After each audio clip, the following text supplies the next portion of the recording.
اس کے بعد پیغمبر اکرم کو حوصلہ دینا، قدم قدم پر حوصلہ دیا کرتی تھی جناب خدیجۃ الکبریٰ کا کوئی بات نہیں ہے، یہ تمہیں جادوگر کہیں تو کیا ہوا، یہ تمہیں دیوانہ کہیں تو کیا ہوا، یہ تمہیں پاگل کہیں تو کیا ہوا، شاعر کہیں تو کیا ہوا، کوئی بات نہیں، رنج نہ کھانا، اپنے مشن کو آگے بڑھاتے جانا۔ اور یہ حوصلہ افزائی کرنے والی عظیم ذات جناب خدیجۃ الکبریٰ سلام اللہ علیہا تھی۔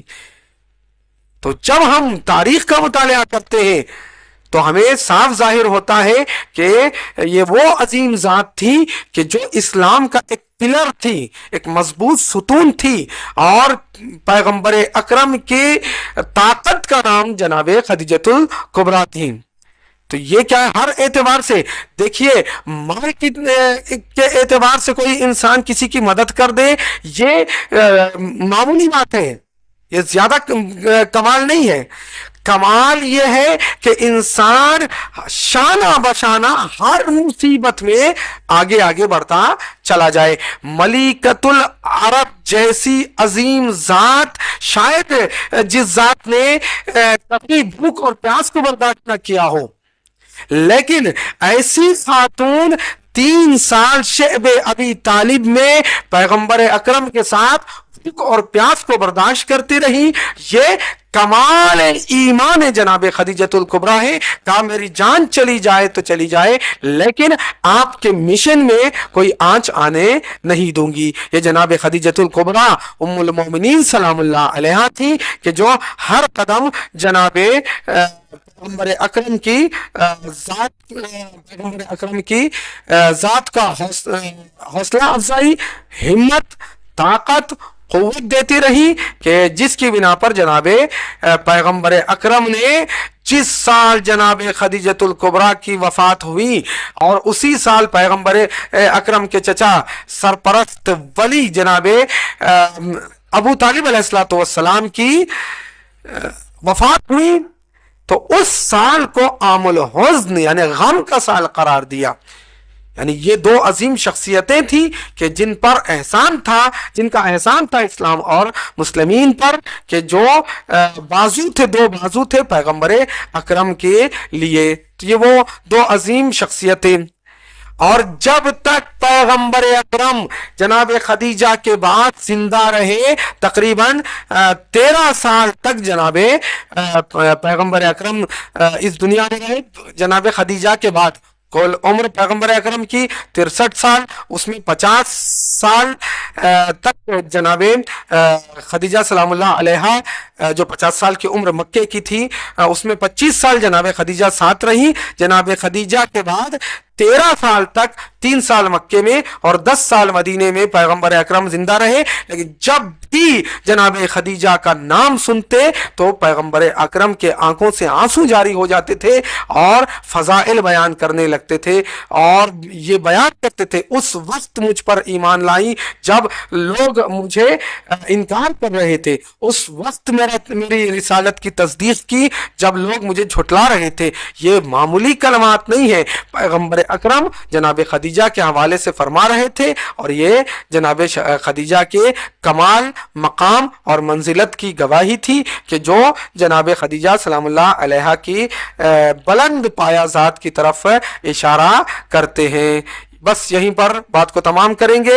1 2 4 جلسے میں جناب خدیجہ کی مکمل زندگی کو بیان نہیں کیا جا سکتا، بس ہم نے 2-4 جملے مختصر طور پر بڑے ہی اختصار سے کام لیتے ہوئے، حالانکہ آدھے گھنٹے سے زیادہ بیان کیا، لیکن شخصیت ایسی ہے کہ جس کے لیے جتنا بھی بیان کیا جائے وہ بہت کم ہے۔ انشاءاللہ امید ہے کہ آئندہ بھی علماء سے آپ حضرات شہزادی جناب خدیجۃ الکبریٰ سلام اللہ علیہا ام المومنین ام الائمہ جناب خدیجہ کی ذات کے حوالے سے آپ معلومات کو حاصل کریں گے، اور اپنی زندگی میں جناب خدیجہ کے سیرت کو اپنائیں تاکہ قدم بقدم ہمیں کمال نصیب ہو سکے۔